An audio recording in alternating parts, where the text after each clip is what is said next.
Ecuador Inmediato presenta entrevistas, análisis y opinión en su programa El Poder de la Palabra. ¿Cómo están? ¿Qué tal? Buenas tardes, buenas noches, buenos días también en algún sector del mundo donde nos vean. Depende del horario en que nos quieran ver. Este es un programa que sale siempre, la verdad a profundidad, del programa del Poder de la Palabra de Ecuador Inmediato, cuando usted quiere verlo. Estamos en plena campaña electoral. Sí, señor, no lo nieguen. Estamos en plena campaña electoral. Y como lamentablemente desde la gran prensa solo se quiere enfocar como que este es un tema entre dos candidaturas y un movimiento político, hay muchos personajes, movimientos, espacios políticos que reclaman poder expresar su punto de vista y que no aparecen en la gran prensa sorpresivamente. Déjeme que le presente, por ejemplo, miren, esto encontré, y es el motivo de la entrevista de hoy, esto encontré en la red social Facebook. Y ustedes van a conocer o reconocer a nuestro personaje invitado. Hola, soy Gerson Almeida, tu amigo. Soy abogado de profesión, soy cristiano practicante, padre de familia. Amo al Ecuador, amo la vida. Y ven, te invito para que juntos demos un paseo por la vida. Bueno, mi primera pregunta sale, pero lógica, ¿no? ¿Quién es Gerson Almeida Espinosa? Buenos días, buenas tardes, buenas noches. Un honor tenerle en casa, pastor. Muchas gracias. Gracias, Francisco. Gracias a todas las personas que nos escuchan. Un gusto poderme comunicar y gracias por este tiempo de compartir ideas. Gerson Almeida, yo soy abogado de profesión. ¿Ya? Me gradué como licenciado en Ciencias Jurídicas y Sociales. Soy abogado de profesión, además litigante y en servicio activo. Soy doctor en jurisprudencia y además tengo una especialidad en Derecho Económico Internacional. Además tengo una maestría en teología y también me desempeño como pastor del ministerio Betel. Ese es el punto inicial de mi interrogante. ¿Quién es el pastor Gerson Almeida? ¿Cuál es su vinculación religiosa? ¿A qué iglesia pertenece? ¿Dónde lo puedo ubicar? Bueno, yo ejerzo el pastorado como representante legal del Ministerio Betel Casa Apostólica y también desarrollo mi función hace 12 años en el Valle de los Chillos. Ahí tenemos una serie de iglesias en donde nosotros nos hemos ido desarrollando. ¿Ya? Tenemos infraestructura propia, nosotros hemos empezado a crecer siempre bajo los postulados de creer firmemente que la iglesia no es solamente un medio para satisfacer la redención humana, que es, digamos, lo principal, pero también cumple una misión social bastante importante. Nosotros tenemos, a propósito de esto, dentro de estos 12 años, yo como cristiano tengo una vida activa dentro del cristianismo como 21 años, casi 22. ¿Cómo es que se me vincula políticamente? ¿Por qué digo esto? Porque una cosa es el ejercicio religioso, otra es el ejercicio del derecho. Pero de pronto me sale como un personaje político que ha comenzado a tener intervención en la vida pública de este país desde hace aproximadamente 5 años, 3 años. ¿Por qué salió Gerson Almeida a la política? Bueno, básicamente la política es una forma de hacer las cosas, ¿no? Yo lo entiendo así. Hay algunas personas que dicen que la política es un servicio a la comunidad, pero la política puede ¿también ser... es la religión? Exacto, pero más allá de eso, la política yo entiendo que es una manera de hacer las cosas, es una política, y haciendo las cosas de tal o cual forma se puede servir o perjudicar a alguien. En ese sentido nosotros, si es que vamos a entender que la política propiamente dicha, como la manera de hacer las cosas y pretender que se las hagan, es decir, dentro de parámetros éticos, en la política estamos todos desde que nacemos o desde que tenemos conciencia, pero en la cuestión social, política, nosotros hemos venido desarrollando una actividad, como le dije hace un momento, muy amplia. Tenemos apertura y contacto con muchas personas que se dedican, por ejemplo, a la restauración de personas que tienen problemas con drogas, ¿ya? Alcoholismo, mujeres maltratadas. Política social. Sí, en este tipo de cosas. Y de una u otra forma nosotros hemos ido atendiendo necesidades y obteniendo resultados positivos. Política para dirigir el Estado, política para dirigir el gobierno.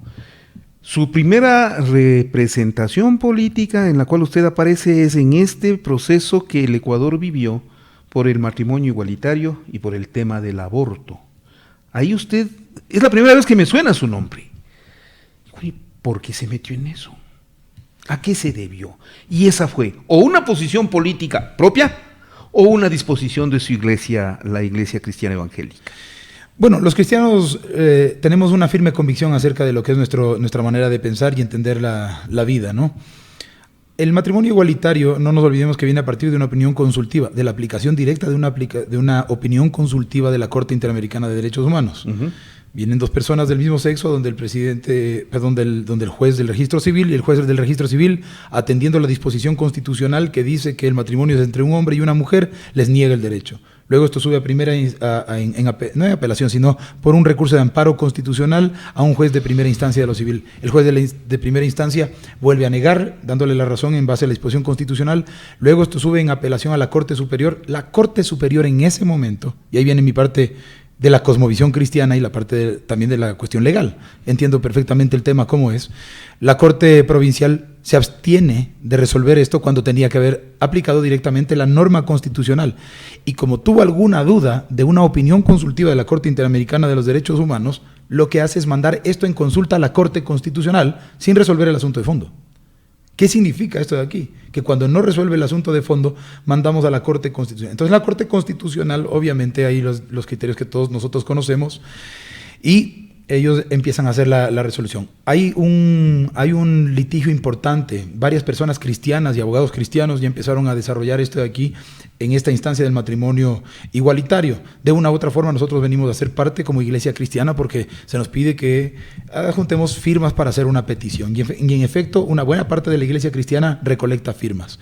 Llegando al corolario de que finalmente se convoca una marcha, y en esta marcha salimos miles de cristianos, no solamente en Quito, sino en todo el Ecuador, para hacer una marcha de protesta en contra de esta aplicación directa que se pretendía hacer de la Corte Constitucional a la opinión consultiva. Abro un paréntesis y le digo que la opinión consultiva, de acuerdo con lo que dice la Corte Interamericana de los Derechos Humanos, no es vinculante. Lo que es vinculante son las sentencias que tienen fuerza vinculante con el Estado. Aquí en el Ecuador se aplicó una opinión consultiva, es decir, hubo una opinión en un caso X y dijo, en ese caso la Corte Interamericana, con asiento en Costa Rica, procedería el matrimonio igualitario, de tal forma que habían dos vulneraciones. Uno, la de la cosmovisión, que nosotros entendemos que el matrimonio es entre hombre y mujer, por definición, y la segunda, una clara contradicción a la norma constitucional, que para poder tener aplicación de esta opinión consultiva tenía que haber hecho una reforma constitucional. Entonces, en ese sentido, vamos todos a manifestarnos en las calles, salimos, hacemos una marcha. Ese es el punto. Ustedes se juntan con los movimientos pro vida de la Iglesia Católica.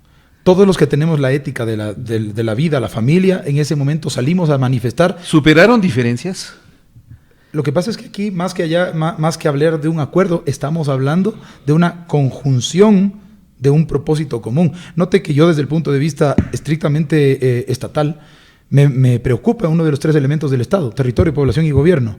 Si nosotros aplicamos este tipo de cosas que van primero con una antinomia jurídica terrible, una contradicción a la norma constitucional, y luego todos empezamos a aplicar de esta manera, la población se va a reducir, y eso es el elemento humano muy importante. De tal forma que tenemos una confluencia, salimos todos a las calles. No se pusieron de acuerdo, no tuvieron diálogos previos, no tuvieron una posición compartida en un momento determinado, ¿o sí?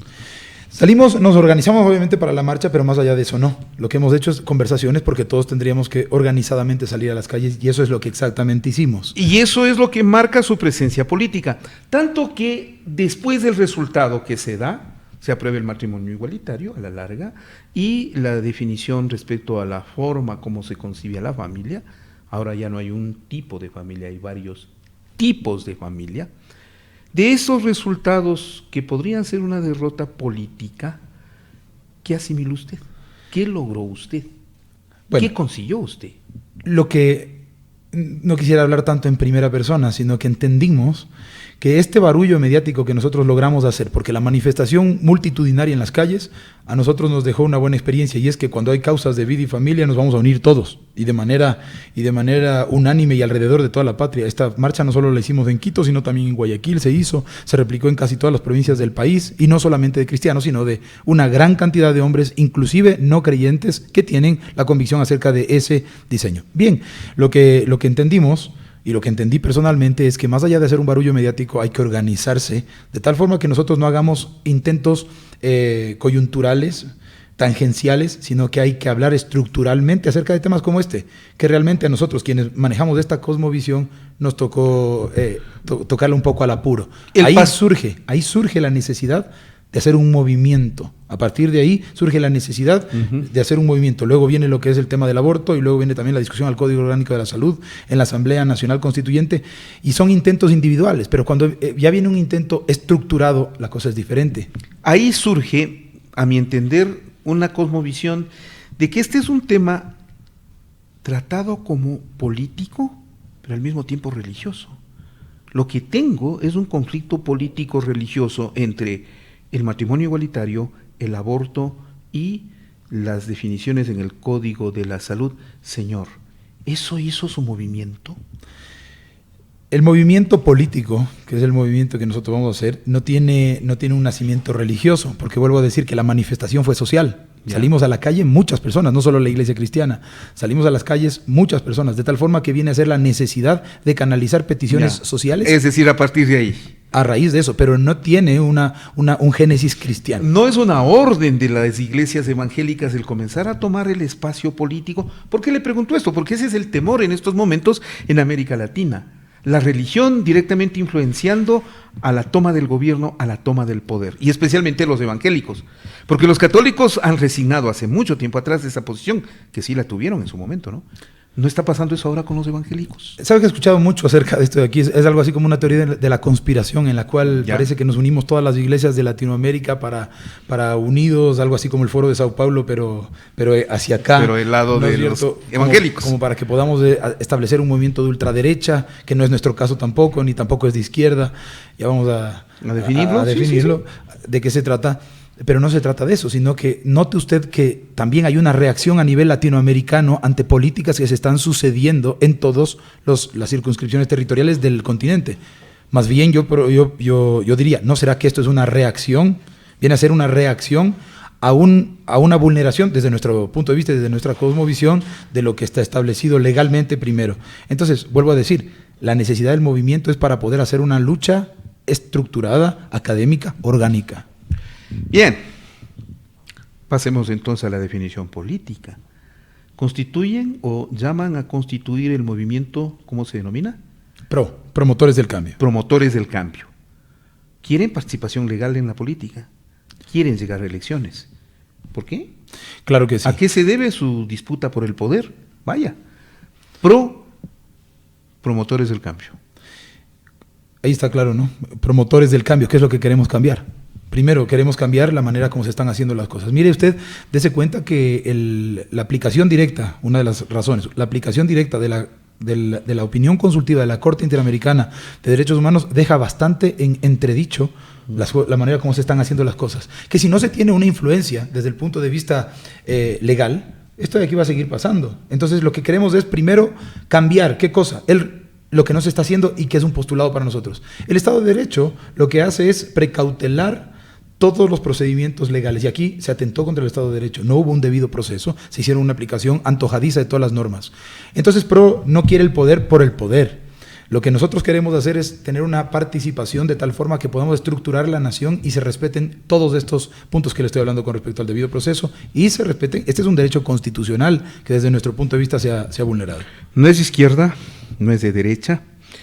Deme una definición del pensamiento político, deme una definición ideológica de cómo piensan ustedes, cómo piensa usted. Político sin ideología no sirve. Y usted lo sabe como licenciado en Ciencias Políticas. Deme su definición ideológica. PRO es un movimiento que está en el escenario o en el tablero político, en un escenario que muy pocas personas lo han desarrollado. El problema del Ecuador es que no ha habido pensamiento político propio. Y creo que en toda Latinoamérica ha sido así. Usted se le pregunta a alguien, ¿usted en dónde está en el tablero político? Y le dice, yo en la derecha, izquierda, centro izquierda, centro derecho. Y al cristiano normalmente le pretenden ubicar no solo en la derecha, sino en la ultraderecha. Pero se están olvidando de una cosa que es fundamental. No solamente hay derecha e izquierda. Existe el gobierno de arriba y existe el gobierno de abajo. El gobierno de abajo es todo aquel gobierno que propugna el caos, que propugna la anarquía y no hace respeto ni distinción ni de la derecha ni de la izquierda. Influenciar desde ahí. Influenciar desde ese punto, pero no deja de ser un punto de influencia. Nosotros estamos en la antípoda de esa forma de hacer gobierno que vendría a ser de arriba. Y no estoy hablando del reino de Dios, estoy hablando de una posición que está sobre ellos para influir con principios éticos. Y ahí surge el pragmatismo ético. El pragmatismo ético es la utilización de todos los factores de la producción, de la economía, de la sociedad, para poder poner a la sociedad en rendimiento completo al 100% de su capacidad sin conculcar el derecho, sea de la derecha o de la izquierda. La derecha siempre va a tratar de una u otra forma de imponer sus tesis con el detrimento de otro sector de la sociedad que se identifica con lo social, podríamos llamar socialismo, comunismo, etc. Y el comunismo o el socialismo también, para imponer sus tesis, va a tratar de conculcar los derechos de acá. Y usted va a ver el péndulo político. Se mueve de derecha a izquierda. Pero los dos siempre tienen una influencia, que es la que no se ha considerado. Esta cuestión que se llama ética, que sostiene al progreso, sea de derecha o de izquierda, nunca se consideró. Por eso usted ve que han habido gobiernos que han sido buenos, que han tenido un progreso relativo, pero que tienen un conflicto ético. Pero tienen el conflicto ético y en el tiempo no se mantiene, de tal forma que en la suma, en el más menos, resulta que tenemos un déficit en vez de tener un superávit. Y luego viene la cacería de brujas, porque como el péndulo cambió, entonces se tiene que poner esto. Y es justamente la ética lo que se atacan entre ellos, ¿no? Exactamente. Pero la ética es sesgada, porque la ética de la izquierda es una y la ética de la derecha es otra. ¿Cómo me define el pragmatismo ético? Defínalo. El pragmatismo ético es exactamente lo que le había dicho. Es la utilización de todos los recursos que están dentro del panorama político y social y económico para lograr el 100% de la productividad social, económica y política, sin conculcar el derecho ajeno. Voy a explicarlo un poco más en detalle. Por ejemplo, tenemos un gobierno de derecha que lo que quiere hacer es imponer sus medidas, imponer sus diseños, imponer su cosmovisión, y para eso va a lograr una rentabilidad X. Para eso tiene que conculcar ciertos derechos que a otro sector de la población le están beneficiando.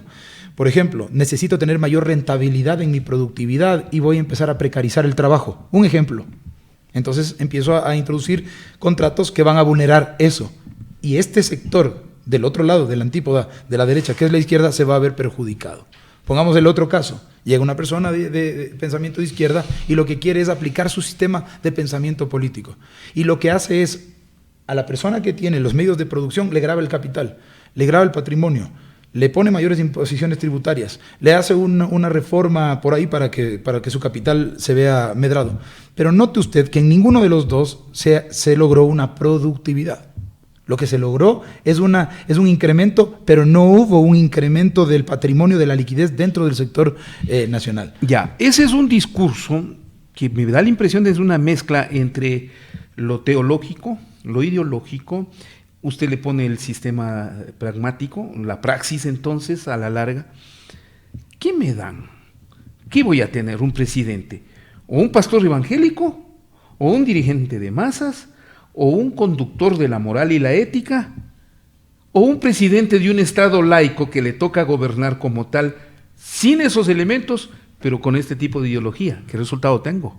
Bueno, tenemos en este punto, volvemos al asunto, tenemos a un presidente o a una persona que se va a hacer cargo que es absolutamente práctica.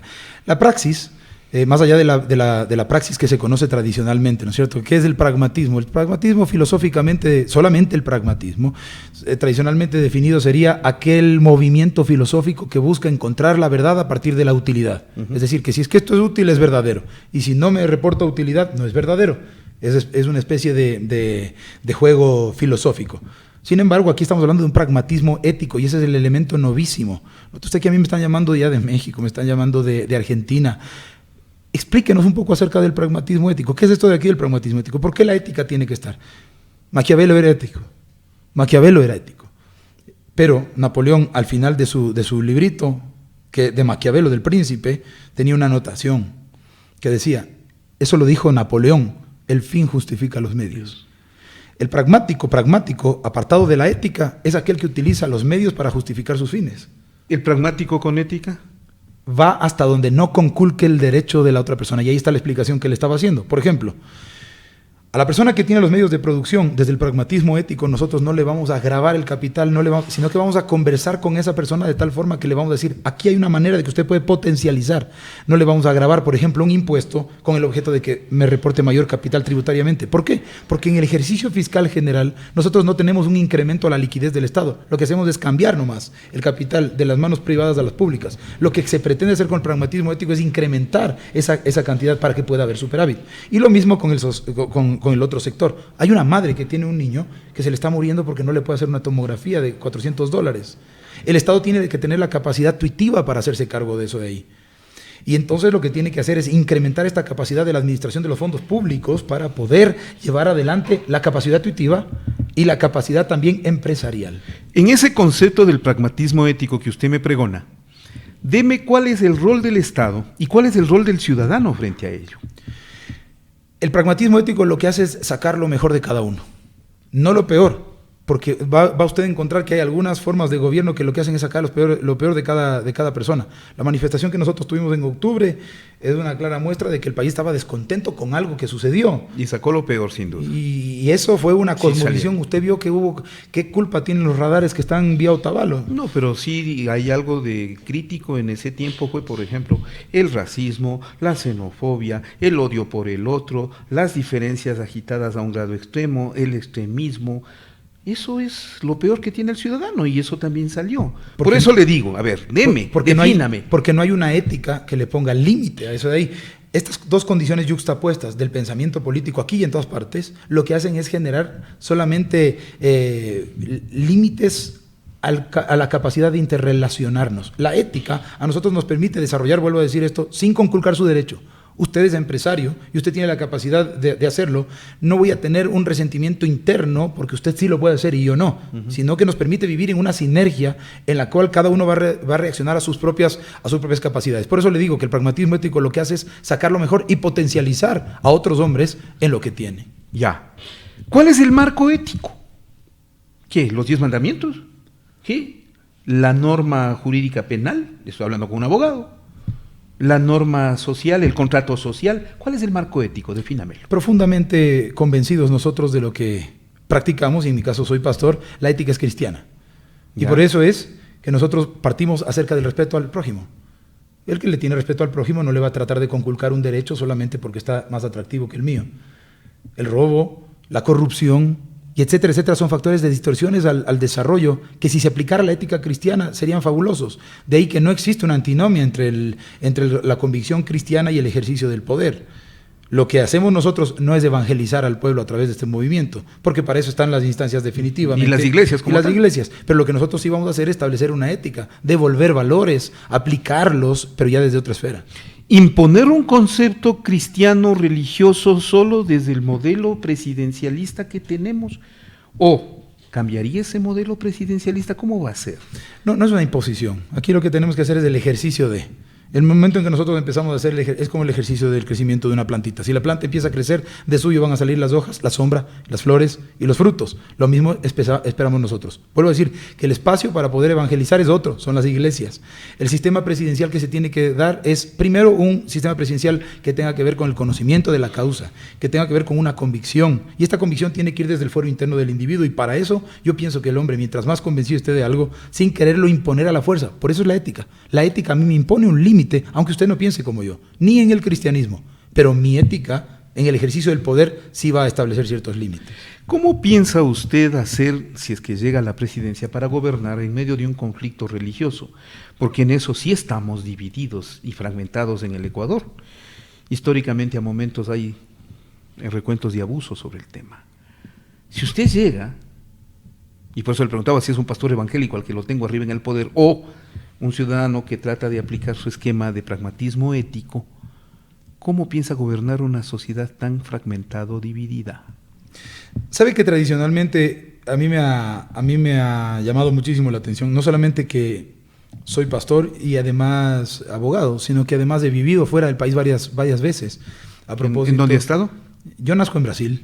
Nací en Brasil, pero mi padre era militar, era piloto de la Fuerza Aérea y por lo tanto estaba en funciones oficiales. Él es manabita, mi mamá es ambateña y yo soy ecuatoriano por nacimiento según la Constitución, artículos 6 y 7. Y en ese entonces también estaba en funciones oficiales, como Galo Plaza Lazo y como Sixto Durán Ballén. Sí, en los casos notorios. Sí. He estado allá, también estuvo mi papá haciendo el curso de Estado Mayor en Venezuela en el año 86, luego estuvo como agregado aéreo adjunto en la Embajada de Ecuador en Venezuela. Yo vi las cuestiones como un ecuatoriano era maltratado, Te recordará que hubo una migración grande de ecuatorianos hacia Venezuela, claro sí, porque tenían los petrodólares y todo lo demás, y con mucho cariño para mis hermanos venezolanos, donde yo además me gradúo como bachiller. Yo me gradué en Venezuela, de tal forma que tengo bastante conocimiento de esto. Hemos viajado por Europa, hemos viajado por toda Latinoamérica, y esto a uno le da una cierta cosmovisión como para poder entender todo lo que está sucediendo. Esta cosmovisión es la que viene a desarrollar un sentimiento de amor primero profundo por la patria, porque uno añora lo que no tiene, ¿no? ¿Por qué será así? Pero así es, uno añora lo que no tiene, de un amor profundo hacia la patria, y de segundo, de un establecimiento de algo que funcione, de algo que lleve adelante, y que este progreso se pueda mantener en el tiempo. Le planteaba el tema del conflicto religioso porque incide dentro de la sociedad. Enfóquelo.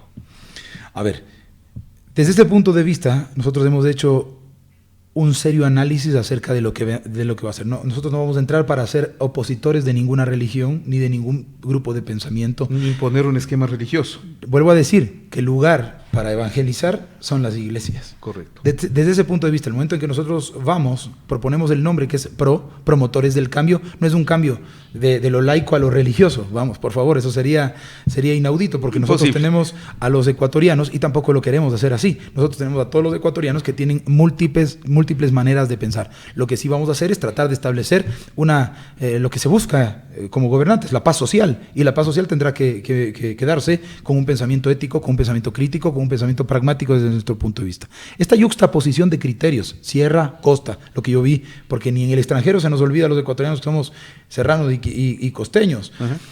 Esta yuxtaposición de posiciones se da por una falta de identidad. Nosotros no tenemos un elemento que a nosotros nos vincule como ecuatorianos, y es más, yo estoy diciendo a cada lugar al que voy, nosotros no somos ecuatorianos, nosotros somos ecuatorianísimos, y así utilizo el superlativo, somos ecuatorianísimos. ¿Y por qué somos ecuatorianísimos?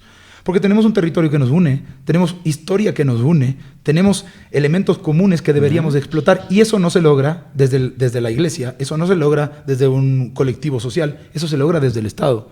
Lograr desarrollar la identidad nacional será el mejor legado que se le pueda dejar a todo el Ecuador. Usted bien dice, el conflicto social se lo maneja en términos políticos y no con un discurso religioso, ¿correcto? A ver, si usted quiere llegar con el pragmatismo ético, ¿cómo enfrentaría uno de los grandes males del Ecuador, la pobreza? A ver, enfréntelo. Vamos, la pobreza se la puede tratar, se la puede enfrentar, pero si es que uno es totalmente práctico, porque hay que ser prácticos, pragmatismo habla de eso, pragmatismo ético, vamos a entender que hay personas, se hace un estudio social y sociológico acerca de lo que es la pobreza. Pues la pobreza, ¿de dónde viene? ¿Por qué nace? ¿En qué está? ¿Es solamente el resultado del mal gobierno? Que en parte es así. ¿O es también resultado de cada persona, del desarrollo de la personalidad del hombre? ¿No le suma a usted las condiciones de explotación que existen? Que podría ser una de las condiciones que yo le dije hace un momento, de uno de los dos extremos del entendimiento político. Uh-huh. ¿Y por qué se explota? Porque el modelo de gobierno que se está queriendo establecer va desde el pensamiento, por ejemplo, neoliberal, en el cual se tienen que lograr resultados económicos, pero a costa del principal elemento, que es el capital humano. Eso no es aceptable. ¿No es cierto? Entonces, ¿qué es lo que tiene que hacer?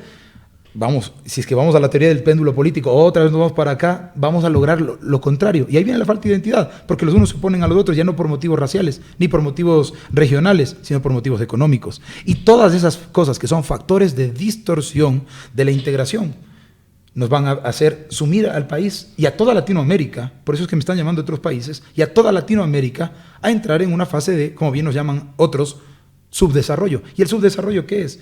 Que el país en el 100% nunca puede llegar al 100% de su desarrollo, porque si la izquierda llega al 100% o la derecha llega al 100% de su capacidad, siempre va a llegar al 50% de la capacidad nacional.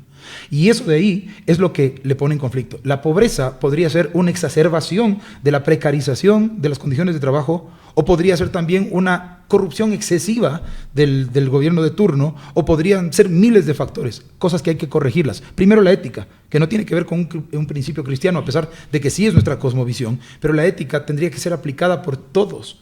Si no existe esa convicción desde el punto de vista ejecutivo, legislativo, judicial, nosotros vamos a tener estas distorsiones 1000 veces.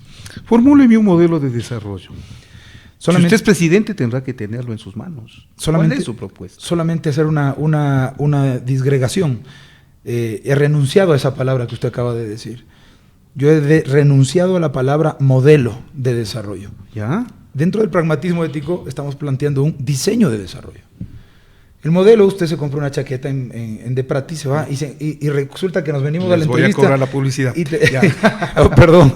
No, adelante. Y venimos y tenemos los dos la misma chaqueta. Resulta que tenemos un modelo para los dos, pero a mí no me queda tan bien como a usted, porque mis mangas son más cortas, porque mis mangas son más largas. Ese es un modelo.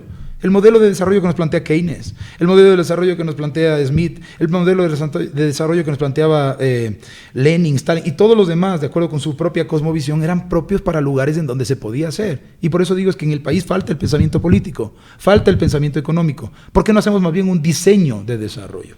Y ahí le voy a hablar acerca del diseño de desarrollo, que es lo que plantea el pragmatismo ético. Exacto. Nosotros lo que hacemos es no la utilización de lo de la derecha o de la izquierda cuando sirva, porque eso sería demasiado simple. Lo que nosotros estamos haciendo es ir desde la raíz. La raíz de todo es lograr algo que se tiene que hacer para que funcione lo que funcionó en otros modelos de desarrollo.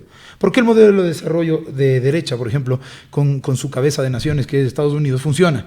¿Por qué el de Rusia funciona? ¿Por qué? Porque ellos tenían elementos propios de cada pensamiento. Identifique esos elementos propios acá. Nosotros acá tenemos productividad, que no es lo mismo que producción. Nosotros tenemos biodiversidad. Nosotros tenemos multiculturalidad. A partir de estos fenómenos que nos dan además integración e identidad, que era lo que yo le estaba hablando, nosotros vamos a empezar a desarrollar. Tenemos primero que desarrollar la productividad. No el equiparamiento de la balanza comercial. Ese es un paradigma de pensamiento económico. Ese es un modelo de desarrollo. Usted me equipara la balanza comercial y yo le sigo dando más préstamos. Pero ¿y entonces el desarrollo de la nación en dónde queda? ¿Dónde está el modelo de desarrollo? Yo diría que eso es un modelo de subdesarrollo. ¿Por qué no hacemos un diseño de desarrollo para poder empezar a utilizar los elementos propios de la nación y con esos elementos propios empezar a generar un superávit? Y este superávit es el que nos permitirá a nosotros ser un modelo, un diseño, un paradigma de desarrollo. ¿Cómo piensa tratar la educación? Ese es otro de los conflictos serios del país. Había una frase, recuerde usted, yo ya estoy viejo, por eso le digo.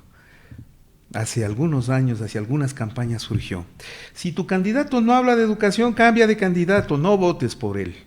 A ver, hábleme de educación. Su pragmatismo ideológico puesto al servicio de la educación. El pragmatismo ético para la educación. ¿Qué es la educación? Es la capacidad de poder recibir elementos, y volvemos al modelo de desarrollo que usted me estaba hablando. El hombre que tiene capital, que tiene capacidad, manda a sus hijos a Harvard, manda a sus hijos a Oxford, manda a sus hijos a Salamanca. Acá la propia universidad, no vaya tan lejos. O le manda a la universidad privada, que es la más cara del país, pero esa persona sale sesgada con ese pensamiento. Y a lo mejor, si es que tiene pensamiento X, va a salir con la derecha, o si tiene pensamiento Y, o al revés, va a salir a la izquierda. Y otra vez es una implantación. Mire lo que está sucediendo. ¿Y de dónde sale eso? ¿Y por qué sale eso? El muchacho, el papá le dice, no sé qué va a estudiar, pero va a estudiar en Harvard. No sé qué va a estudiar, pero va a estudiar en la Universidad X. No quiero hablar para no generar problemas de publicidad. Entonces, no, yo no tengo ningún problema en eso. Todos son bienvenidos, por cierto. Entonces, ¿cuál es el problema? Que desde pequeños, y este sería el principal punto que nosotros estamos recomendando, yo sí creo que nosotros tenemos que dejar un legado no solamente político, una teoría que quede, que sea perenne en el tiempo. Es decir, vea usted lo que pasa en Estados Unidos. Republicanos y demócratas lo que hacen es aplicar políticas de Estado y de esas no se mueven. Se pelean entre ellos, pero hay cosas que ellos no tienen, que son inamovibles. ¿Y una de esas es la educación? Exacto.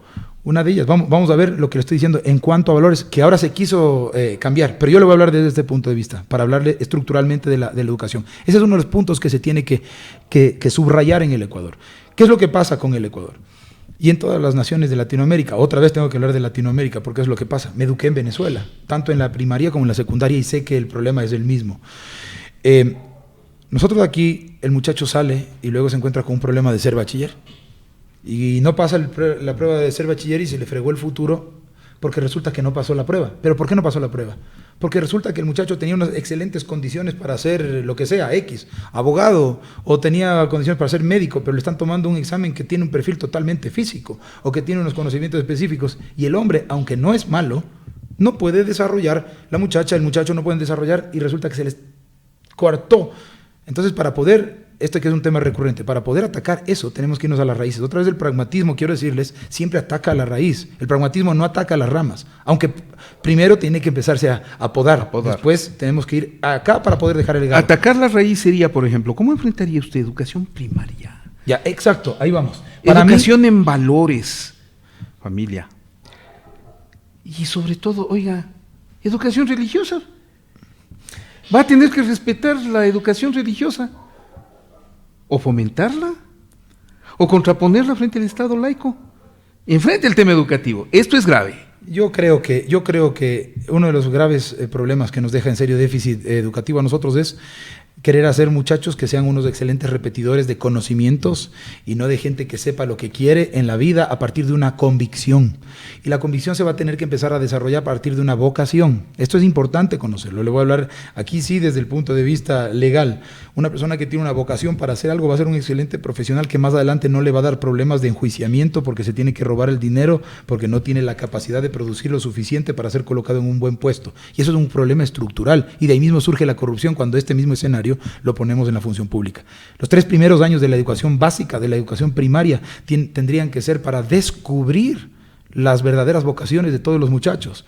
Cuartos lúdicos, en los que sí se les van a enseñar los rudimentos, pero se les va a empezar a desarrollar pedagogos que estén controlándoles 3 años del desarrollo del muchacho para ver cuál es. Este es un ingeniero. Lúdicos, como entendemos. Es decir, este le podría ir bien como médico, como abogado. Se va a desarrollar la vocación y a partir de la vocación empezar a desarrollar al muchacho para que sea excelente, junto con valores. Claro que sí. El amor por la patria. Eso es importante. El rato que una persona ama su ciudad, ama su patria, y esto desde el lugar que se le está formando, porque a un muchacho sí se le forma, a un muchacho no se le puede dejar a expensas de eso, no le va a grafitear las paredes, no va a hacer ciertas cosas. Uno dice, pero es que hay que, mire, la tipología del derecho penal. En el derecho penal, agravemos las penas para el que se le encuentre grafiteando. Pero eso no soluciona. No tiene solución. Eso no soluciona. Pero aquí sí dejamos nosotros y si me permite una disgregación nada más. Si nosotros dejamos a personas que ya tienen una vocación descubierta durante 3 años, es decir, no algo que parezca, sino algo que sea, nosotros empezamos a desarrollarle al muchacho, desde muchacho, y vamos a tener por primera vez en el Ecuador y en todas las naciones que esto se implante, vamos a empezar a tener hombres y mujeres que se interesen por la investigación. Uno piensa que el Estado es el que tiene que fomentar la investigación, cuando la investigación es un fruto de la vocación de cada una de las personas, y sea un conglomerado de hombres y mujeres que ya están desarrollándose en lo que son buenos, en lo que tienen vocación, van a empezar a desarrollar centros de pensamiento. Si mal no le entiendo, un nuevo diseño del modelo educativo, ¿se atrevería? Tiene que ser, en lo ideal sí, pero en la práctica, porque somos pragmáticos, no nos olvidamos de eso, tenemos que ir haciendo una especie de amalgamiento progresivo. No se puede aplicar directamente algo para poder llegar al punto. Ya le veo enfrentándose con la UNE, con los grandes propietarios de colegios 5 estrellas, con los que se sienten dueños de la educación, con la educación laica o con la educación religiosa que ustedes, los sectores evangélicos, también manejan. Es todo un conflicto, créanme. Más bien, en lugar de enfrentarnos, más bien los llamaríamos para que ellos aporten con sus ideas, que las tienen y muy buenas. Rediseñen el sistema educativo, sí es importante discutir sobre el tema. Estoy con Gerson Almeida, él es el candidato, si es que lo puedo denominar así, ya voy a hablar de eso, pero es la persona representativa en este momento por la propuesta del movimiento promotores del cambio. El candidato a los evangélicos, bueno, vamos a discutirlo. Déjeme que vuelva en un momento más. No se olvide, estamos en crowdfunding. Y estas entrevistas son parte de ese crowdfunding que queremos para seguir adelante con Ecuador Inmediato. Vuelvo en un momento.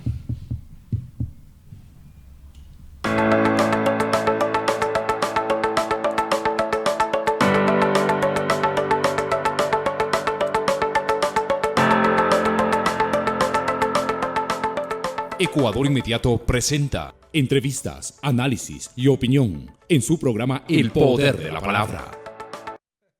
Le pedimos que nos siga apoyando. Apóyenos. Mantenga su respaldo en nuestro crowdfunding. Aquí, las instrucciones para que su depósito se lo haga en la cuenta abierta en el Banco del Pichincha. Cuenta a nombre de Ecuador Inmediato para que usted nos respalde con su crowdfunding. También le pedimos, hágalo a nuestra cuenta del Banco del Pacífico. Tome usted en cuenta el número, la identificación. Si le piden el registro único de contribuyentes, ahí está. Está también en nombre de Ecuador Inmediato Radio. Todo eso nos permite recibir su respaldo. También háganlo en PayPal Tarjeta de Crédito. Es un sistema innovador que nos facilita su contribución. Háganlo, mantengamos este canal en defensa de la libertad de expresión, del pluralismo informativo, de la objetividad y sobre todo de la credibilidad que tiene Ecuador Inmediato.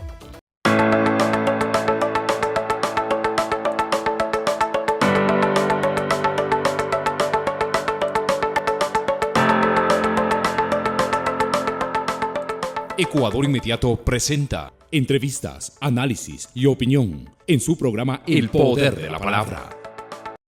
Gracias por estar con nosotros, gracias por sus comentarios, siempre es importante. El planteamiento de que surja un candidato desde un sector de la Iglesia Evangélica, desde un espacio que en su momento fue parte del debate político, el tema de Provida, hizo que se presente Jason Almeida como uno de los voceros o representantes de esa movilización social. Pero la identificación como pastor evangélico, la identificación del movimiento como un movimiento que podría ser parte de lo que Plan B le ha denominado la teocracia al poder, abre muchos interrogantes sobre Jason Almeida. ¿En quién se apoya políticamente Jason Almeida? Le dirán que es de derecha, le dirán que es de izquierda. Le voy a buscar esos parámetros. ¿Con quién está políticamente usted este momento en el Ecuador, Jason Almeida? Gerson Almeida en este momento lo que pretende es generar un pensamiento propio y para eso no necesitamos alinearnos ni con la derecha ni con la izquierda porque por antonomasia el pragmatismo ético lo que hace es definir un movimiento propio.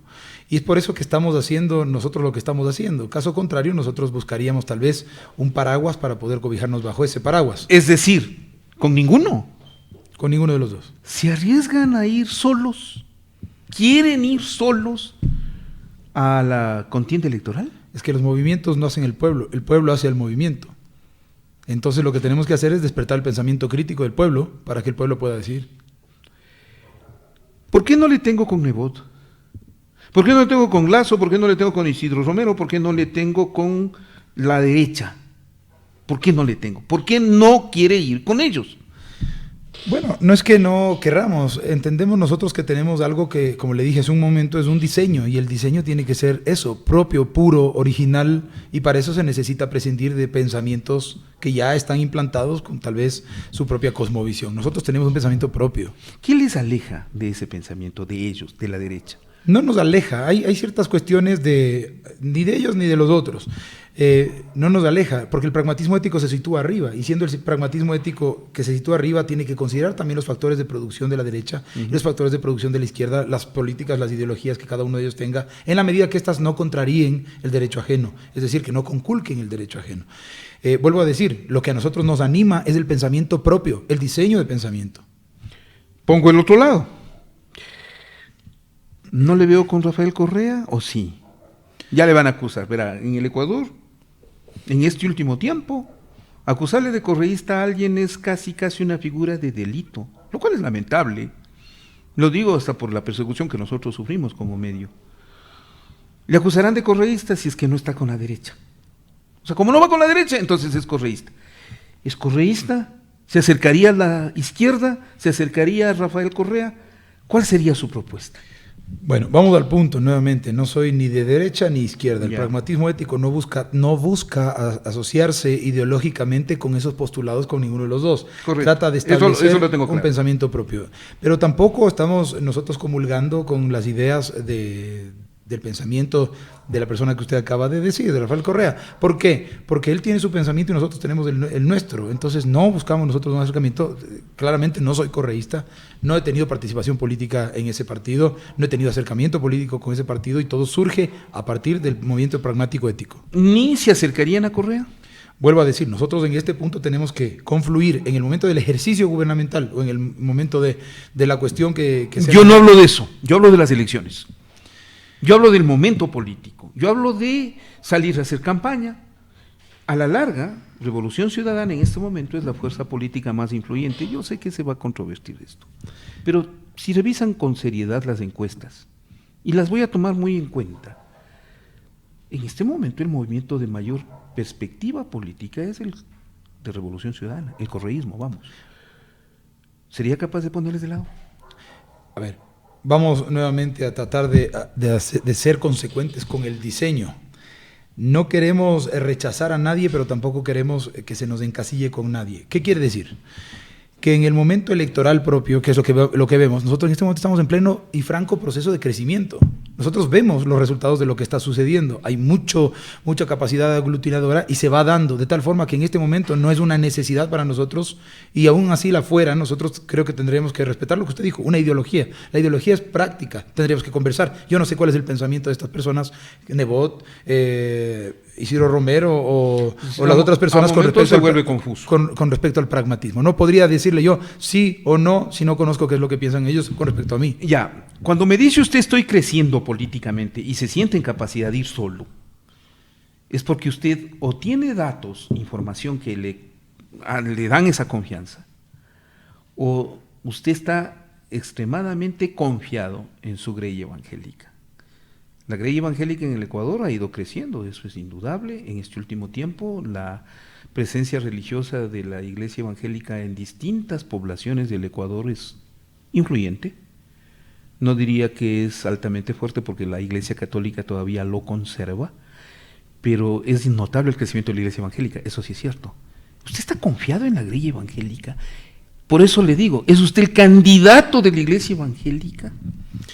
Le vuelvo a decir, el pensamiento del pragmatismo ético lo que está haciendo es revolucionando la manera de pensar a la sociedad, a la economía, a la política, y dentro de esto no solamente está la iglesia cristiana, que sí tiene una cosmovisión totalmente práctica. Si usted ve que la iglesia cristiana es un modelo de desarrollo, un diseño de desarrollo. Nos cuesta sacarnos la palabrita. Sí, ¿no? Sí, es que la palabrita esa estuvo durante mucho tiempo. Yo en la academia la tuve que utilizar muchas veces. Modelo de desarrollo keynesiano, modelo de desarrollo, etc. El desarrollo que estamos nosotros planteando es permeable para toda la sociedad. El momento en que esto de aquí empieza a entrar en foros de debate, en foros académicos, en foros universitarios, en foros sociales, etcétera, etcétera, usted se va dando cuenta que el crecimiento no solo es evangélico, a pesar de que sí es evangélico. Hay una base social. No podemos decir que representamos a toda la iglesia evangélica todavía, porque hay muchas aristas y muchos sectores, pero sí tenemos un fuerte apoyo evangélico, y sí tenemos también una fuerte cosmovisión y principios éticos. Pero el pragmatismo ético va muchísimo más allá, es inclusivo, es solidario, además respeta los factores de producción, habla de la productividad, le pone a la nación en su vida, de tal forma que no es solamente para el concepto cristiano. Ya, si no lo es, y usted ha recorrido este momento el país buscando de su parte una serie de factores indispensables, que son recoger firmas, constituir el movimiento, obtener la legalización y el reconocimiento legal ante las autoridades. Usted allí encontró público cautivo. Tiene público cautivo, militante, próximo, cercano, que le apoya. ¿Cuál es la recepción que usted tiene? Para todos debe ser una sorpresa lo que yo le estoy planteando y el candidato que estoy presentando, dicho sea de paso. Sí, bueno, le vuelvo a decir, el recorrido en la patria nosotros nos hace ver, palpar, porque una cosa es saber que le han contado, tal vez hacemos por ahí un estudio. Pero es un recorrido en serio. Cuando le digo en serio es puntos lejanos, puntos distantes, diferentes concepciones, nociones, controversia. Lo que estamos haciendo, hemos visto aquí las yuxtaposiciones doctrinarias y en casi todas ellas. Lo asombroso de esto es que gente de derecha y gente de izquierda con este pensamiento se está adhiriendo. Tenemos, por ejemplo, recientemente estuvimos en Machala, luego hay gente que nos está representando sin haber ido todavía a Huaquillas de manera oficial, y hay gente que en Huaquillas está haciendo esto aquí de la recolección de firmas, se han levantado un montón de personas, hay muchísimo apoyo, hay gente que está generando no solamente un apoyo de recolección, sino que ya viene a convertirse en un voto duro. Hemos visto un crecimiento ni siquiera aritmético, sino exponencial. Note que normalmente lo que hacen los movimientos es hacer sus brigadas y sus comités, empezarse a organizar. Nosotros ya los tenemos organizados de antaño. Entonces esa es la fuerza que nosotros estamos movilizando en este momento. Pero la gente que se está sumando, como le vuelvo a decir, viene a ser un voto duro. Es decir, hablan de pragmatismo ético. Ellos ya le entendieron el asunto. Ayer en un lanzamiento que hicimos en Santa Elena, de esto de aquí, una persona que hizo una pregunta, hizo una síntesis bastante interesante de lo que es el pragmatismo ético, el lugar espacial en el que se ubica, la doctrina que tiene, lo que abraza, lo que no excluye, en fin. Es decir, que estamos viendo y palpando que el apoyo no solamente cuantitativo, sino también es cualitativo. Veamos, eso se va a ver en resultados en el momento de la firma. Eso se expresa ahí. Y si esa firma es válida, con el tiempo se convierte en voto, pues, a la larga. ¿Qué les ofrece? En ese momento, en una circunstancia tan crítica, que tenemos un alto nivel de desempleo, que tenemos pobreza, conflictos de salud, ¿cuál es su propuesta básica? ¿Qué les ofrece a su gente? Bueno, es verdad, nosotros tenemos en este momento problemas que son acuciantes y que van a tener que ser tratados, pero inmediatamente. Aunque el pragmatismo, vuelvo a decir, trata desde la raíz, hay asuntos que se tienen que tocar coyunturalmente, colateralmente e inmediatamente. Por ejemplo, el asunto de la inseguridad, eso de ahí se tiene que corregir inmediatamente desde las bases de los parámetros éticos. Se tiene que poner frontalmente, se tiene que atacar la cuestión de la delincuencia, de la inseguridad, desde el punto de vista foráneo, no estructural. Hay delincuentes natos, es decir, el delincuente que tiene una conducta delincuencial y todo lo demás, pero eso es la minoría. Y hay otros delincuentes que van haciéndolo por la presión social, por la pobreza, por la demografía, etcétera, etcétera. Y hay otros factores como la migración y etcétera que tienen que ser tratados directa, puntual e inmediatamente. Represor, preventor, ¿cómo le pongo en términos de seguridad? Protector. Trabajo. Usted me imagino que como todos me dirá que quiere dar trabajo. Sí, pero ¿cómo? A ver, en serio, ¿cómo enfrente el tema del trabajo que tanto nos importa? Otra vez, el pragmatismo ético lo que hace es sacar lo mejor de cada uno, es decir, que el empresario va a hacer lo mejor. El empresario que es bueno va a ser excelente. Y la persona que tiene servicio social va a ser excelente servicio social.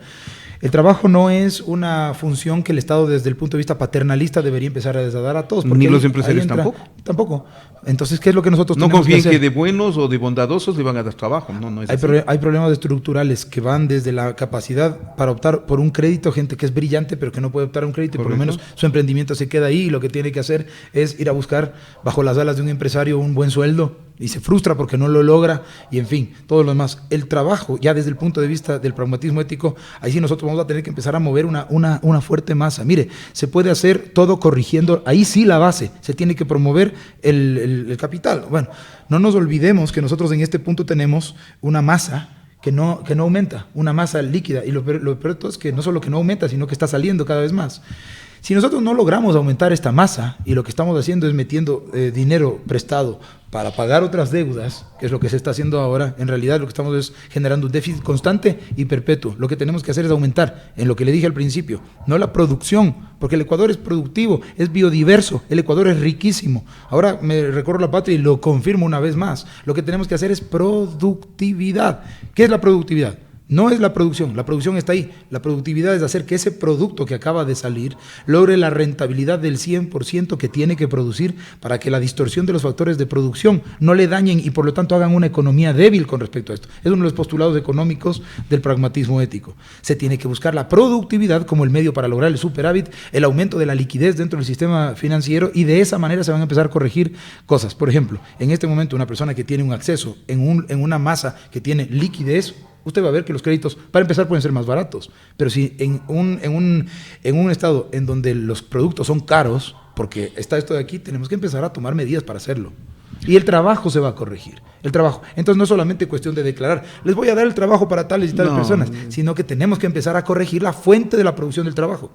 Que vamos, Carlos Marx y Lenin y todos los demás están de acuerdo con que el capital es la fuente para poder emprender, la fuente para poder ayudar, la fuente para poder y todo lo demás. Esto de aquí tenemos que enfatizar para que esto que nosotros tenemos crezca y esto que crece empieza a generar de suyo la actividad productiva. Le veo que le van a ubicar en el centro de la tormenta, Jason. En un espacio de tanto odio político como el que lamentablemente estamos viviendo, ¿cuál va a ser su posición? ¿Solo con valores? ¿Enfrentarlo solo con ética? ¿O esa es la fórmula para enfrentarlo? Hay una que se le está olvidando, que es la practicidad. Yeah. La practicidad puede ser aplicada y hay algunos que no la aplican porque no lo saben y hay otros que no la aplican porque no les conviene. Sí. Entonces, sí. Usted puede ser práctico porque sabe ser práctico y usted puede dejar de ser práctico porque no le conviene ser práctico. Entonces, sí, desde el punto de vista ético se tiene que hacer, se lo tiene que hacer.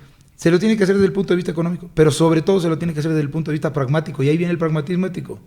El pragmatismo ético nos permite a nosotros poner todos estos factores. No queremos entrar en controversia, no queremos entrar a discutir, pero sí queremos entrar a ser prácticos.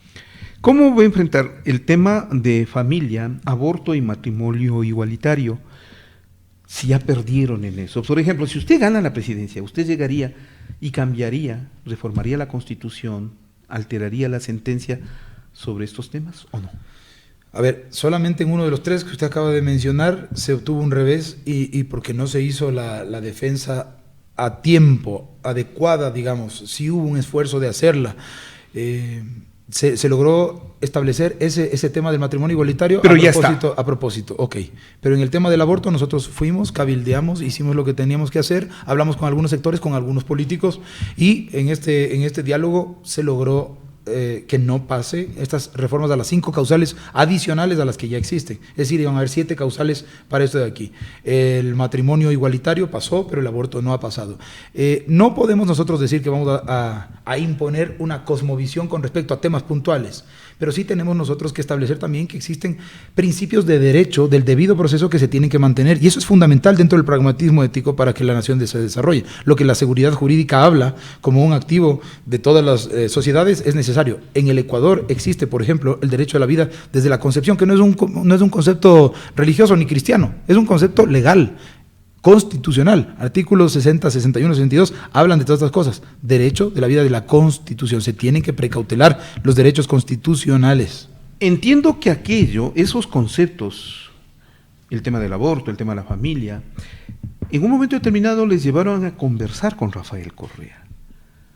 ¿Necesariamente se identificaron o no? Primero. Segundo, ¿los puede volver como una especie de factor cercano en este momento político o no? Y tercero, ¿qué perspectivas hay de que eso a futuro o los vuelva a unir o les sume en términos políticos? Jason Almeida. Nos acercamos a conversar no solamente con Rafael Correa, nos hemos acercado a conversar con todos los bloques. Personalmente estuve en lo que se denomina como el cabildeo. Ahí fue cuando le conocí. En cada uno de los curules, en cada una de las cuestiones, hablamos con todos los movimientos, y esto no necesariamente quiere decir que nosotros estamos buscando un acercamiento político en términos electorales. Lo que hicimos fue un acercamiento en motivo de la vida y la familia, que es lo que le mueve también al movimiento pragmático ético. Lo que tratamos de hacer es ponernos de acuerdo en lo que cada uno de nosotros. Con respecto a la persona que usted me acaba de mencionar específicamente, no logramos mucho. ¿Por qué? Porque el bloque de él claramente votó en contra, y eso explica la cosmovisión de ese bloque. Es decir, uno es lo que él piensa, Rafael Correa, y distinto a su bloque. Y el bloque votó en contra de lo que nosotros estábamos planteando. Es un detalle que no sabía. Le voy a poner 2 temas mundiales que obedecen mucho a su cosmovisión también desde el punto de vista religioso. El mundo es la creación de Dios. En este momento el problema ambiental está destruyendo ese mundo. Confróntelo. Pragmatismo ético con respecto al calentamiento global, a la agenda global, a los países que desarrollan. Aquí viene otra vez la necesidad del diseño. La necesidad del diseño propio, la necesidad del diseño político, la necesidad del diseño económico. Hemos escuchado durante muchísimo tiempo una palabra que casi es paradigmática: desarrollo sostenible, desarrollo sustentable. ¿Qué significa el desarrollo sustentable? Y en el caso ecuatoriano, ¿cómo lo va a hacer? ¿Cómo hacemos nosotros para que nuestros recursos naturales no queden comprometidos solamente porque yo tengo un alineamiento con la izquierda o con la derecha, pero resulta que uno de los 2 factores de producción viene y me deja en soletas mis recursos naturales? Nosotros tenemos que tener una fuerte convicción, y para eso sí se aplica la ética. Ahí la ética es fundamental. Claro. Desde el punto de vista gubernamental, si usted no tiene ética, usted va a dejar que los recursos naturales se le acaben completamente. Si usted no cuida la vida, no cuida nada en términos de una nación. Exactamente, y la ética, el respeto de la vida es la ética principal. O sea, el movimiento pro vida lo que hace en realidad es poner en primer lugar la vida de todos los ecuatorianos, independientemente de su filiación, de su pensamiento, del matrimonio, de su idea, de su ideario. Y eso sí incide en términos ambientales. El otro, usted me aceptará que en este mundo tecnologizado, vea que tenemos este medio de comunicación que es independiente de todo el esquema de comunicación tradicional, ¿no es cierto? El mundo digital. El e-government y la aplicación de una nueva tecnología. Y ahí hablo con el abogado, hablo con el estudioso de la política. está enfrentando la posibilidad de la destrucción del Estado y la creación del Estado Red. ¿Qué tal si aquello le estalle en sus manos en el momento que usted es gobernante? ¿Cómo piensa enfrentar el tema unificación del Estado, la concepción del Estado unitario frente al mundo globalizado y la tecnología, el e-government? Jason Almeida. Vamos a entender. Si nosotros tenemos en la aplicación ideal de todo lo que le acabo de venir desarrollando y nosotros logramos desarrollar un pensamiento de identidad nacional, van a haber los tres elementos que van a estar fuertemente establecidos. Algo así sucedió con el pueblo judío después de la posguerra. El pueblo judío era nación. ¿Por qué? Porque tenían población y tenían gobierno, pero no tenían territorio. Y ahí no solo que no se produjo ahí no fue un fenómeno de balcanización ni nada de eso, ahí lo que se produjo es que simplemente era una nación dispersa, la diáspora judía se produjo. Lo mismo estaríamos nosotros ahora en un serio problema, aunque la balcanización también es otro riesgo que algún rato conversaremos en el Ecuador. El Ecuador sufre un serio riesgo de balcanización que atenta contra uno de los elementos que desde el pragmatismo lo hemos considerado. La balcanización está a la puerta de la esquina. La próxima generación se va a tener que enfrentar con eso, nos guste o no nos guste. Entonces, superando eso, si nosotros tenemos elementos suficientemente fuertes para la identidad nacional, ese es un riesgo que sí se elimina, generando esto que le digo. No estoy diciendo que no se tecnifique a nuestra juventud. No. Lo que estoy diciendo es que se genere la identidad suficiente como para poder defender los elementos clásicos de un Estado, que son territorio, población y gobierno. Si me quieren entender lo que está pasando en el mundo en este momento, las revoluciones, las insurrecciones, las movilizaciones, desde la primavera árabe hasta lo que acabó de ocurrir en el Ecuador o lo que pasa en Chile, es también resultante de ese concepto del Estado Red. Manuel Castel es un impresionante analista sobre el tema, cuya lectura es recomendable. Y a ver, este tema de la balcanización sí me preocupa porque le voy a vincular con otro tema que es el movimiento indígena. ¿Cómo plantearía usted ese conflicto de división con la plurinacionalidad, la multiculturalidad, la multietnia, que son principios básicos del movimiento indígena, principios constitucionales, mi amigo, pero que le van a enfrentar a un gobernante, le han forzado a un gobernante muchas veces a tomar decisiones respecto a este enfoque que tiene el movimiento indígena? ¿Cómo lo trataría? Justamente el fenómeno de la balcanización, yo respetando toda manifestación cultural, pluriculturalidad, plurinacionalidad y etcétera, que todos los actores de una sociedad tenemos derecho a manifestarnos como querramos, ¿no es cierto? También tenemos que entender que el Ecuador, al mantener estos tres elementos de los cuales venimos hablando, se tienen que gobernar en una unidad práctica. El fenómeno de la balcanización, es decir, escuchar por ahí que se dice que hay un estado de emergencia alternativo, ya nos tiene que encender las alertas. Nosotros también vamos a ser un estado alternativo, que hay un ejército que paralelo y que luego se retracta, ya son visos de que están queriéndose generar este tipo de cosas. Vamos, el Ecuador es unitario no tanto por la cultura que tiene cada uno, sino por los elementos que nos unen dentro de toda esta denominación de la entelequia que se llama Estado. El Estado tiene que reforzar nuevamente los medios de vínculo que podemos tener con todos esos sectores. Es decir, lo que estamos planteando es que, le decía hace un momento, si el pragmatismo saca lo mejor de cada uno de nosotros, lo que va a sacar en nosotros finalmente es una identidad nacional que nos va a llevar a aglutinar. No pregunto yo, pongo la pregunta a la inversa. ¿No será que la falta de la aplicación de principios éticos y pragmáticos son los que han llevado finalmente a la polarización de posiciones dentro de todos los estados latinoamericanos? El tema de la mujer. Y ahora el poder femenino existe. Segundo, es creciente. Y tercero, es altamente influyente en las sociedades en este último tiempo. Vean cómo le está haciendo retroceder al machismo, ¿eh? Es impresionante. ¿Qué piensa sobre el tema? Para mí la mujer tiene un rol preponderante. ¿En su movimiento por qué no están las mujeres o si están? Claro que sí. Usted va a ver en el movimiento PRO quienes más se mueven, quienes más están haciendo el asunto del ideario. Le decía a una de las personas ayer, una de las simpatizantes mujer, creemos nosotros además, no por la cuestión de la paridad electoral que se tiene que hacer, pero nosotros creemos firmemente que tienen que tener una participación muy activa dentro del proceso electoral. Conozco a mujeres que son muy bien formadas con respecto a academia, dentro de la cosmovisión cristiana que sí manejamos. Yo he tenido y he sido fomentador de fundaciones. De hecho, trabajamos con una propia que es atenciones a mujeres relegadas en todo sentido y también proponiendo su desarrollo integral, etcétera. Para mí eso no es un problema, para mí es una complementación en el tiempo que se está dando para lograr mayor eficacia. El término eficacia dentro del pragmatismo ético es fundamental. Eficacia significa hacer las cosas en menor tiempo y de mejor calidad. ¿Por qué será que los empresarios siempre contratan a mujeres, ¿no es cierto? Y a veces les pagan un poco de menos sueldo. Antes, ahora ya no, pero antes era ese el fenómeno, porque la mujer trabaja mejor que el hombre en muchos de los casos administrativos.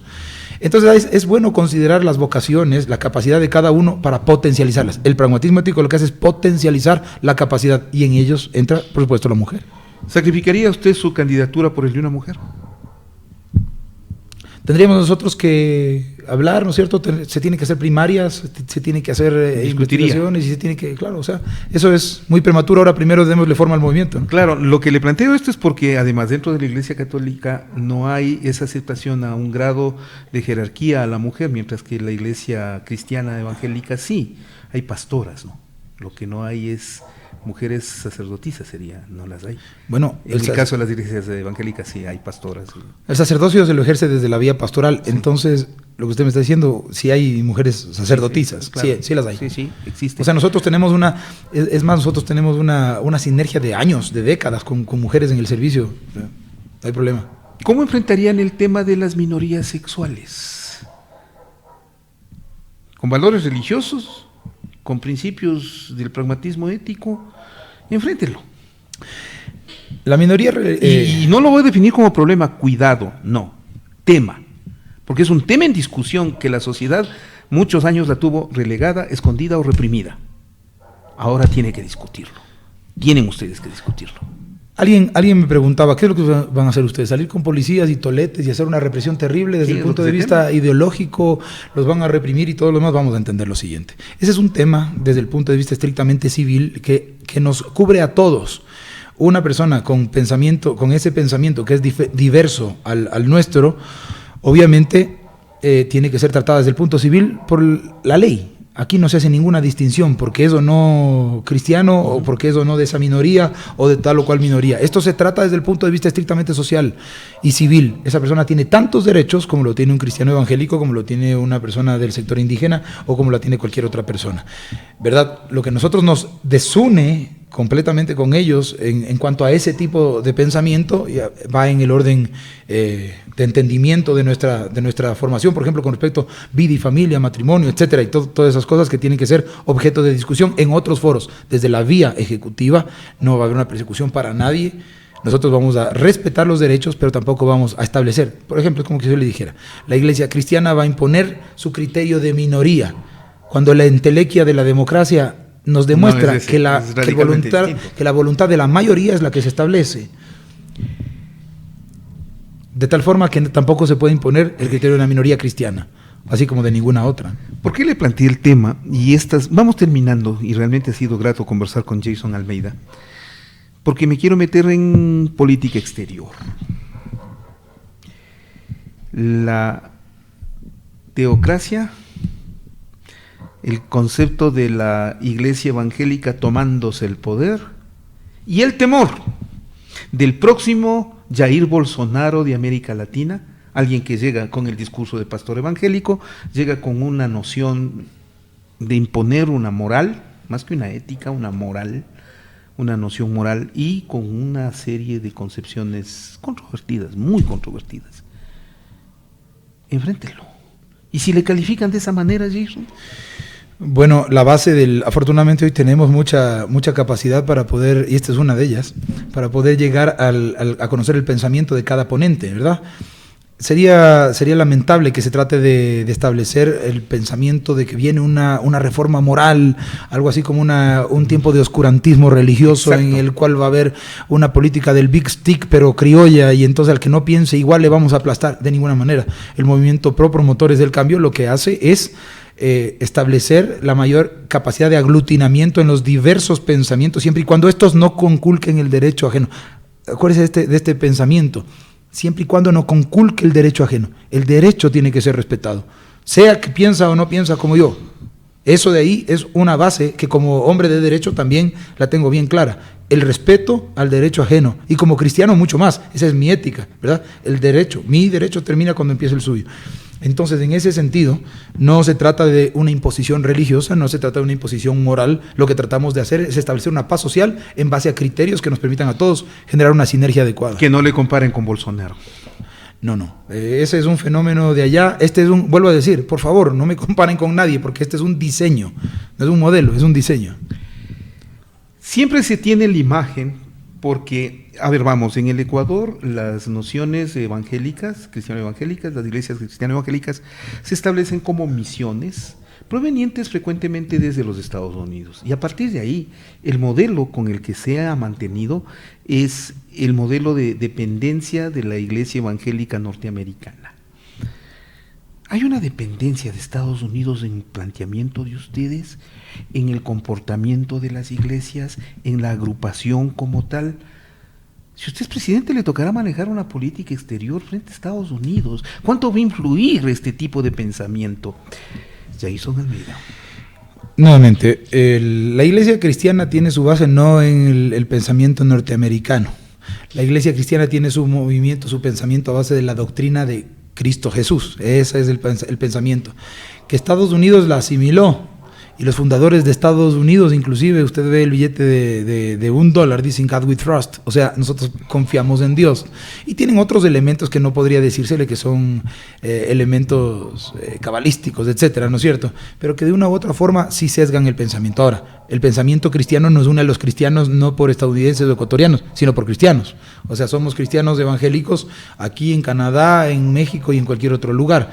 Desde el punto de vista de la política, vuelvo a decir, me interesa sobremanera atender a los elementos naturales, principalmente criollos ecuatorianos, para desarrollar un diseño de desarrollo. Y en el diseño de desarrollo, obviamente, la política exterior tiene que tratar con la sinergia. Habrán tratados multilaterales, habrán tratados bilaterales, habrán formas de negociación internacional.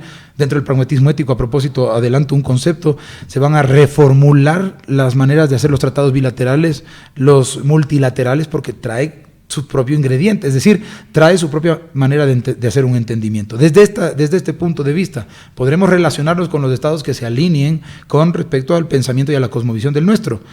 Esto en integración, en desarrollo, en eliminación de barreras arancelarias, parancelarias, etcétera, etcétera. Lo que no estoy de acuerdo yo es en que se diga, por ejemplo, tal o cual gobernante, no debería decirse, tiene una influencia directa y externa. En mi caso particular, lo que tengo es un pensamiento, un desarrollo crítico propio, y es lo que pensamos hacer. Sí puedo hacerle esta pregunta a un pastor evangélico. Ustedes en la palabra, cuando pregonan, hablan del Señor de Israel, del Dios de Israel. Ahora regrésele a ver al mundo. En este momento vivimos un yihad. Es una guerra santa proclamado por la comunidad musulmana, que le enfrenta al mundo, le enfrenta a Israel. ¿Cómo trataría usted el tema árabe, por ejemplo, el tema musulmán? A ver, en un principio dice la palabra, lo voy a responder también como conocedor de la palabra, en un principio era el Dios de Israel, pero más adelante ya no, la palabra de Dios nos enseña que no es solamente el Dios de Israel, sino que por medio del sacrificio de nuestro Señor, ya no hay diferencia entre judío, griego, árabe, cretense, sino que nos une otra cosmovisión. El fenómeno político del yihadismo, que tiene su base en el pensamiento de los musulmanes, con el cual no comulgamos definitivamente, para nada, ese de ahí tiene ya otras cosas, otras connotaciones, una cosmovisión diferente de ver las cosas. Usted me preguntaba cómo me identifico. Yo sí protegería a nuestro Estado de elementos que vayan a tratar de vulnerar, desde el pragmatismo ético, los elementos constitutivos de una nación. Entonces, desde ese punto de vista, no estamos buscando una confrontación, pero nosotros sí tenemos bien claros que hay ciertos elementos que pueden ser peligrosos dentro de una sociedad. Van mis preguntas finales.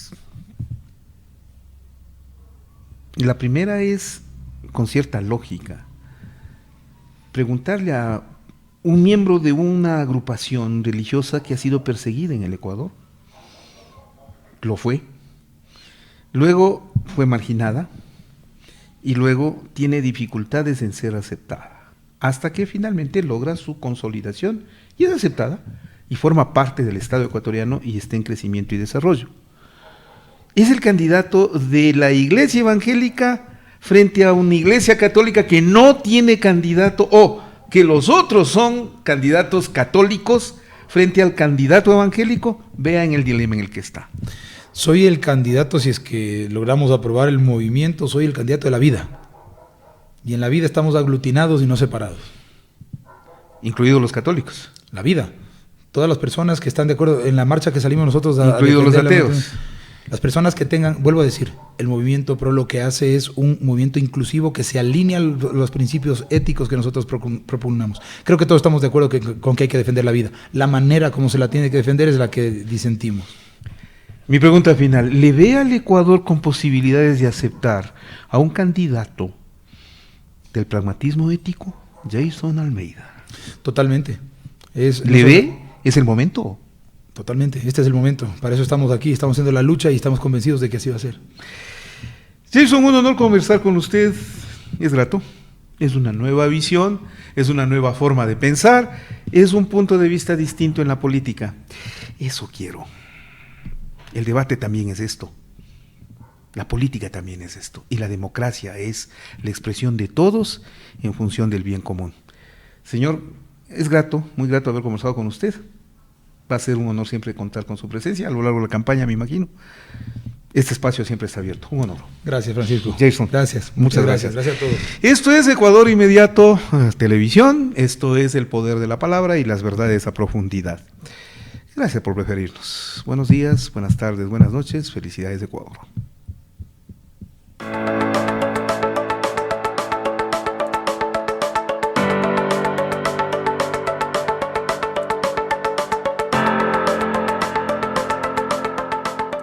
Ecuador Inmediato presenta entrevistas, análisis y opinión en su programa El Poder de la Palabra.